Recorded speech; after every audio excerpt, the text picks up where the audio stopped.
Hey guys, we've had loads of weird stuff come up in the preseason, and we've looked at some of them, like Illaoi Kleptomancy, we have Lethality Varus, even Unsealed Spellbook, Vladimir, but I figured there must be more than just those, so I went through every single champion, literally every one, and looked to see if there were any weird or kind of different builds that were working over in Korea. I found a bunch of cool stuff, and we're going to go over that today. By the way, we still have this Pawn Win Challenge going on right now when you're playing solo queue or normal games, whatever. The site will track your games, and then you can get stuff like RP cards or other things as well. You don't do anything differently, you literally just play after you sign up. This first one was kind of the reason for the video. Like, I saw a lot of Arcane Comet Ashe over in Korea, and I was like, that makes no sense. I've got to try it and see if it works. It moved up to the highest win rate keystone for Ashe over a couple of days, and now it's really all about that poke damage. Like, you spam your W, which you kind of did anyway, but it hurts way more with Scorch and Arcane Comet on top of that. Plus, you have mana flow ban, so your mana issues are kind of solved, and you literally can just spam your W over and over. It's a really lazy way of playing Ashe and actually still winning a game. It shouldn't work, but it does. Like, the slow from your W means it's really easy to hit that Arcane Comet, and you would actually think the pressy attack will be better damage overall, especially in lane phase and stuff, but it's not. Like, it's actually a better trade to just press W from range and have Arcane Comet slap them in the face as well. Like, extended trades, sure, like in a full-on fight and stuff, pressy attacks can be really good, but you have to remember right now, in the preseason, a lot of their bot lanes are actually really high range. Like, they're going to poke you from really far away, and this is kind of a counter to that because now Ashe can do the same. I tried it a few days ago, and it wasn't that bad, to be honest. Actually felt pretty good. It's one of those things that shouldn't work, but it actually does. The preseason hasn't been that nice for a lot of different champions. Nasus is one of those. Had a bit of a rough start, I think, trying to find his keystone, but not for the ones who have figured out if you pour gold all over him, it actually works really well. So Kleptomancy Nasus, of course, that's the thing. And then we go Ancient Coin as well, and obviously we upgrade Ancient Coin into Talisman, because why wouldn't you want a support item on Nasus? It's slowly getting more popular and much better as it does. It's actually probably the best build in this video. Like, honestly, I know it seems really weird, but it's actually really strong. So they do rush Talisman, but after that, Truity Force and Visage, Righteous Glory as well, so you can have the double speed and the engage. Like, speed is really good on Nasus because one of his issues is actually getting into fights and people kiting him, but they can't really do that if you're so fast. It's really like normal Nasus, where you stack and stuff, you're really good late game because you just have all of this damage, but like, it's actually a lot like Gangplank at the same time, where you just feed him extra gold so he has extra items. Talisman is kind of smart as well though. You have the speed up to get in fights, which we talked about, but the completed quest line means that teammates actually run faster towards you so they can follow your engage. There isn't that much different about this pick. It's very similar to Kleptomancy, Gangplank, or other stuff like that. You're just a ton richer in games, and for Nasus, that's pretty scary. Unsealed Spellbook is another rising keystone at the moment over there, ever since people figured out how good it can actually be because Vladimir is making it look broken. It's one of those things that's like, it's really hard to see it can be useful until it's right in your face and slamming you and winning games, and suddenly you're like, actually, yeah, look, Vlad doesn't really need more damage in a team fight, and this is much better for him. So the main one I'm seeing is very similar, and is malzahar at the moment. Aery and Comet is a lot of damage. It's insane damage at the moment, so you don't have to do this. That would be better early game, but then once you get into team fights, this alternative setup is going to be much better. TP is pretty useless in a team fight, but it's really good for lane and also for roaming, so you don't really want to like not take it into a game. You're not really going to use it after that kind of lane phase point, so that is why they're swapping it out for a ghost, which is insanely good for team fights. Easier ultimates, you can chase people down. You have a better team fight by a mile, which is why mages were taking this last season as well. Ghosts on immobile mages are so good. It makes him a lot more effective. Probably means that he can stay safer and actually dish out a bit more damage. So arguably, it's better than Comet and Aery once you reach that point in the game.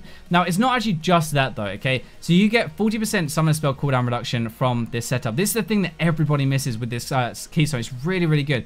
25% from Unsealed Spellbook, 5% from Cosmic Insight, 10% from Lucidity boots as well with this, if you buy them as your boot choice. So lower flash cooldown means obviously that's a really key thing for malzahar, right? You're flashing engaging all the time. Also lower TP as well, and when you swap these out, you'll have lower cooldown, so you can have a bit more roaming potential. I'm going to read these off. So it means that flash and TP turns into a 3-minute cooldown down from 5. It means that Ghost, for example, turns into 108 seconds, which is a minute 48 seconds from 3 minutes. But a 3-minute flash cooldown is crazy good for malzahar throughout the game. Now, obviously, that is with Lucidity boots, which you don't have to start with. But before that, actually, it's 30%. That's still 210 seconds, which is 3 minutes 30. Now, that is still ridiculous for the lane phase. It's it's not just the summoner spell swapping that is actually so good, but using them a ton more during the game. We're going to look at one of the least used keystones in the game at the moment, Glacial Augment. And swapping out a lot of damage, Aery, Arcane, Comet, and Execute for something that slows somebody does not particularly feel very good.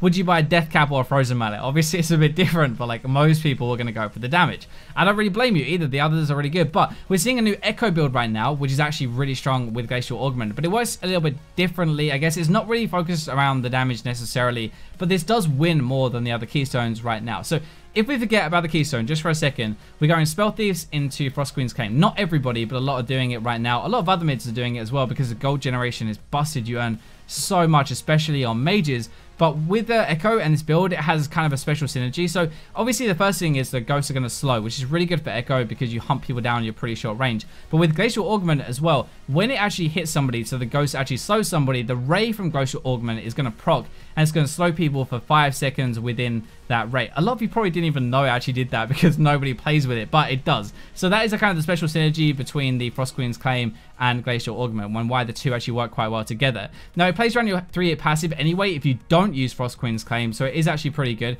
You know that burst of speed you get on Ekko, right? A lot of people would dive in. If you don't one-shot someone, if you're not that fed, you're going to run around, wait for your cooldowns, and you're going to go back in. And with Glacial Augment, when you E into somebody, you're going to slow them for 50%, and they just can't get away. You're moving faster, running around them, waiting for your cooldowns, and they just can't get out of there basically. So they're going to take that second rotation to the face, and there is nothing they can do about it. Ekko doesn't necessarily need more damage if you think about it. If you play like that, at least anyway, you can play for one shots if you want to, but it's a different style of Ekko that is actually really horrible to play against and apparently really good. Other champions use this as well. Tahm Kench, for example, takes this as pretty disgusting build. You lick people, you slow them, and they just can't get away, so you're going to eat them, and there's pretty much nothing they can do about it. Like, it's hard enough to get away from a Tahm and stop him eating you anyway. Add in a slow and it gets even worse.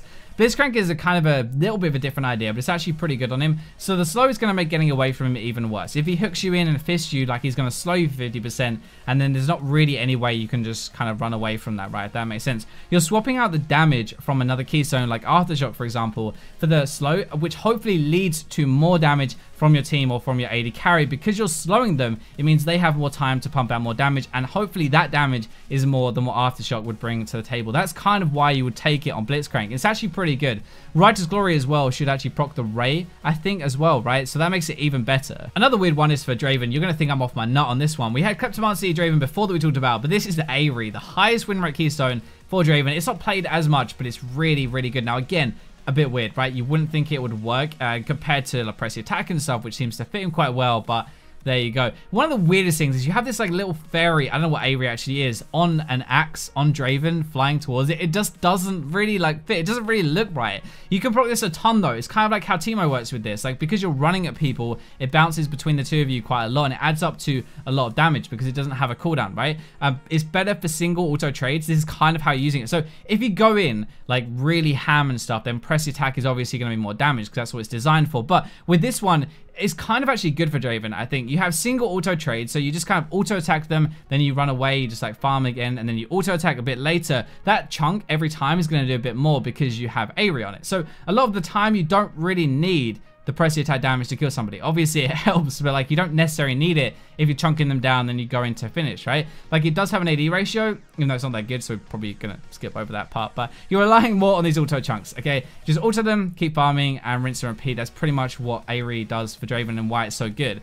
Mana flow band as well is really gonna help you out. It sounds very strange because you're Draven, you're supposed to kill stuff, but you're gonna have mana issues if you trade a lot with your W. This kind of actually fixes it, and honestly you might be doing a bit more damage and fighting a bit more than if you have pressy attack, just because you have more mana to fight. Right, so another kind of thing we're moving into, I guess, is Arcane Comet on top laners. A lot of tanks and bruisers are taking this now. It shows you how good it actually is. Now, with Sion, this is the first one that is not actually that popular at the moment. It's getting a lot better. Now, a lot of people are trying it, and once they try it, they don't go back to their other keystone. That kind of shows you, I think, how strong it's actually going to be. If they're using something else, they try this new thing, and they just stick with that. Arcane Comet has got really good base damage and a decent AD ratio if you build AD, though I guess on a lot of tanks, you're probably not going to do it unless you run AD Sion. With Scorch in there as well, though, that is a lot of damage. We already know the two together do really good damage, right? Tanks already have good base damage, so when you add in a even more, it can actually make them pretty deadly. This is one of the reasons Maokai is actually pretty good right now. Mana flow band means you can spam your E and fight a lot more, especially with San. Tanks can actually go resolve secondary with this, so it makes it actually really viable for San. You're still going to be taking second wind and the armor or conditioning as well to be pretty tanky with it, so you're not going to get bullied out of the lane phase, but you can do a lot more damage. It's really, really annoying, but I think we're going to see this a lot more actually as we get into the new season. Like, it's becoming really popular on pretty much every top lane tanky bruiserish champion at the moment.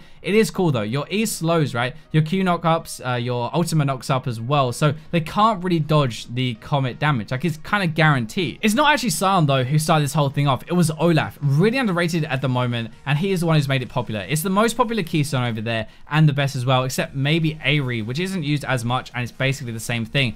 The added damage can really help him in the lane phase and get like some more poke damage, but also a few more kills. Number one, like, your axe actually is the perfect way to proc this. Number two, the slow actually from the axe is the perfect way to make it actually hit, so it's guaranteed because they can't get out of it. The other cool thing with Olaf is that, you know, Comet has this thing where it reduces the cooldown if you hit another spell after actually using it, right? So you spam those axes and you're reducing the Arcane Comet cooldown over and over, so you actually use it way more than other top laners. Mana flow band as well solves your mana issues, so you can spam this way more. You've got celerity too, bonus move speed, more AD from move speed. Don't know if you played against Olaf before, but he runs pretty fast actually with his ghost, his ultimate, Righteous Glory. There's not really any way to get away with him, away from him, and he's going to be doing more damage. It's pretty stupid, and now it's spreading onto a lot of other top laners as well. Camille is another one of those using it, which doesn't really make sense, but it actually works. It's a bit more like Sound. You can kind of sweep into Comet, I guess, for a really good poke trade. That's the only thing I can really see. It adds to your burst damage though as well, so it's less about like the 3 auto trade from press the attack. You're really just diving in and doing a lot of damage up front, if that makes sense. I'm sure this works on a lot of other top laners as well. You can use it on a lot of different tanks and bruisers actually. A lot of people assume it's for poke only.